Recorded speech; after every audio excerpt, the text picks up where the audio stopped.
The story of racism in America deals with a complicated and long history. It's the one thing in conversation that never goes away, and it actually shouldn't. For those who argue that it should, or it's time to move on, don't ever mention any constitutional argument ever again. It was literally written in our founding that certain people of color were less than everybody else. Yet, chattel slavery was somewhat over after the Civil War. So it's been around 150 years since then. However, after many trials and tribulations, the black community is still demanding justice. But not many people agree with this. The unhinged left-wing mob is trying to vandalize our history, desecrate our monuments, our beautiful monuments. Many of those who are spreading violence in our cities are supporters of an organization called Black Lives Matter, or BLM. Despite Black Lives Matter rallying thousands of people all over the world, there was still a lot of backlash against it. And to some extent, it worked. It made people believe that a movement for racial justice was bad. And that's what I want to talk about today, the history behind this political backlash. In layman's terms, what racists have said to justify their racism to prevent black progress? So let's go back in a time to post-Reconstruction Civil War, a time where black people were promised 40 acres and a mule. But what prevented this?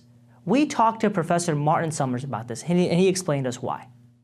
There was an expectation on the part of freed slaves that the federal government would actually begin a massive project of land redistribution, and that is taking privately owned land from former Confederates, former slaveholders, and then redistributing it to landless people, not just freed slaves, but also landless whites, right? The whole that's reflected in that slogan, 40 acres and a mule. And but there wasn't really any, at the end of the day, there wasn't really any political will to bring that about because of the fears of socialism, right? There was a fear of setting a precedent of taking privately owned land and distributing it to the public. Most people would associate socialism with 20th century Europe, but its foundations played a key role in preventing adequate land reform for freed slaves. So in reality, however, slave owners were the one who got money. They got paid $300 per slave after the Emancipation Proclamation. So in return, slaves got those paper laws of the 13th, 14th, and the 15th Amendment that many people, as we know today, states took advantage of and created another generation of economically and politically deprived black community. Yet, they still showed some progress and made minor progress after Reconstruction. But the white segregationists saw this and wanted to put them back into their place. And so they started using violence and the law and racial symbolism as a form of backlash. For instance, unlike to public opinion, most of the Confederate statues in the United States were created in the 1900s and the 1920s due to the black community's small increases after Reconstruction. However, in the 1920s and 30s, things began to change as the Great Depression happened. And it became a time where many people were economically deprived.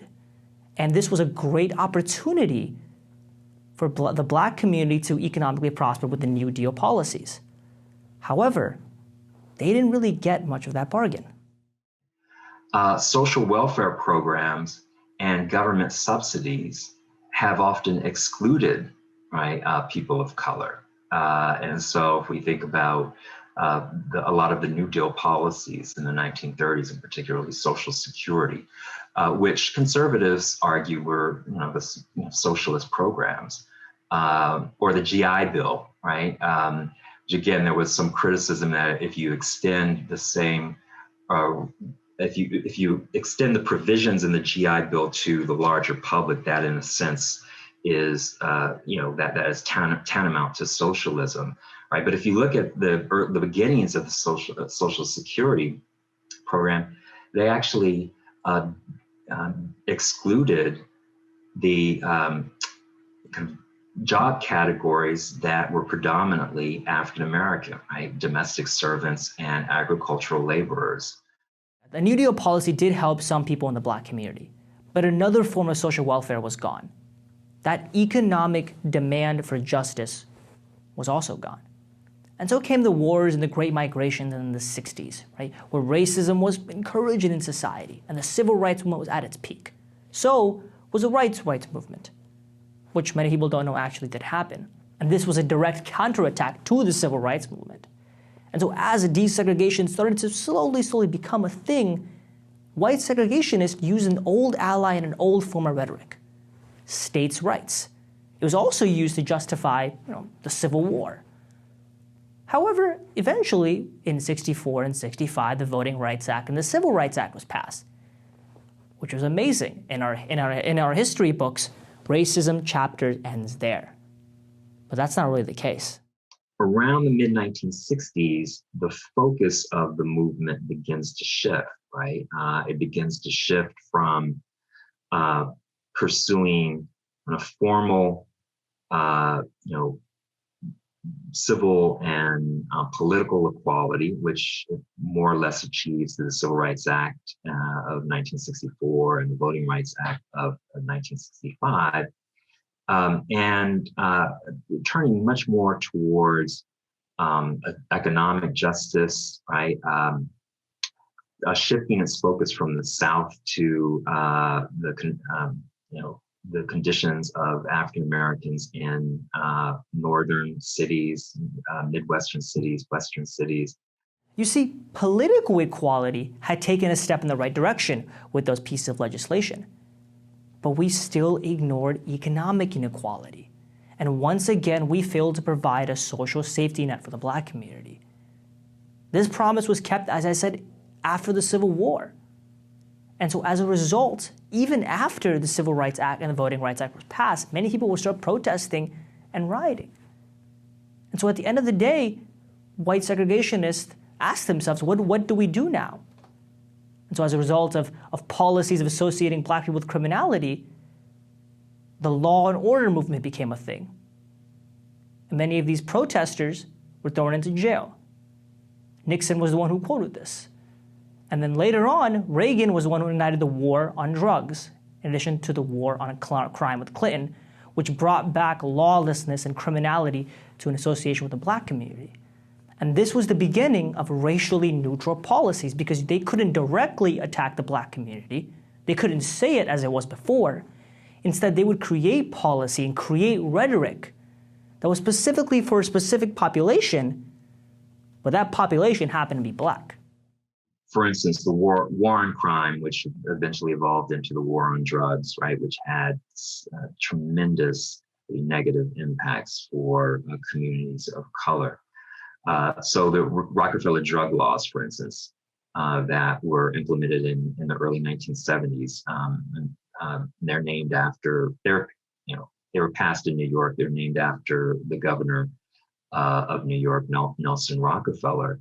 And this was really, these drug laws represented a shift away from addressing drug abuse as a medical or public health problem to addressing it as a criminal justice problem, right? You just kind of lock up people who are using drugs. And of course, you lock up people who are selling drugs.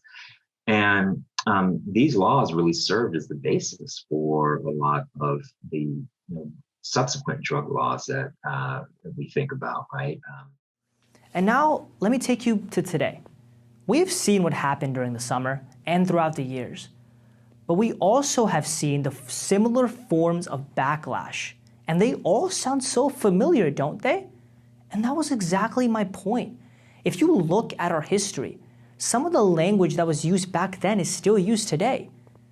Think about it. White rights, Confederate statues. I don't support socialism. I don't support the movement. States' rights, law and order, and so much more. These are the only simple things that I talk to Professor Summers with. But there's so much out there that connects the past to the present. And now the biggest conclusion I want to reach from this is the fact that at the end of the day, economic inequality is something that still needs to be achieved. And one of the biggest ways that we can achieve it is this: in order to really put us in a position to achieve full equality, we've got to talk about reparations, right? Reparations for slavery. I recognize that this is a very complex issue, but I used to be one who talked about reparations in terms of again, public investment, right? In Black communities. But now, when we just look at the enormous disparity in wealth between Blacks and whites, right?